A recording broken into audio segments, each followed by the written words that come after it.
கேரளா ஸ்டைலில் மோர் குழம்பு எப்படி செய்கிறதுன்னு சொல்கிறேங்க.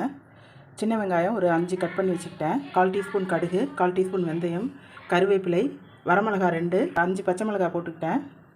பூண்டு 2 பல் போட்டுக்கிட்டேங்க.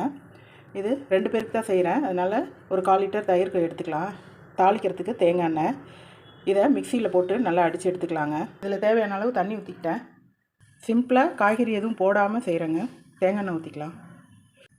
கடுகு உளுத்தம்பருப்பு 1/4 டீ, வெந்தயம் 1/4 டீஸ்பூன், சின்ன வெங்காயம் போட்டுக்கலாம். பூண்டு போட்டுக்கலாம். கருவேப்பிலை, வரமிளகாய் போட்டு லைட்டாக கிண்டிக்கலாம். இது கொஞ்சம் வாசனை வர்ற அளவு வதக்கணுங்க. வெங்காயம் பூண்டெல்லாம் வாசனை வந்துடுச்சுங்க. இப்போ பச்சை மிளகாய் சேர்த்துக்கலாம். 1/4 டீஸ்பூன் மஞ்சள் தூள் சேர்த்துக்கலாம். அரைச்சி வச்ச தயிரை இதில் சேர்த்துக்கலாம். இந்த அளவு போட்டுக்கலாம். இது 30 செகண்டு அப்படியே சிம்மில் வச்சு இருக்கட்டுங்க. கொதிக்க விட்டுறக்கூடாது. சிம்பிளாக செஞ்ச கேரளா ஸ்டைல் மோர் குழம்பு ரெடி ஆகிடுச்சுங்க. இப்போ நம்ம டேஸ்ட் பண்ணி பார்க்க போகிறோம். வாவ், சூப்பருங்க, சூப்பர், நல்ல டேஸ்ட்டாக இருக்குது. தேங்க்யூ.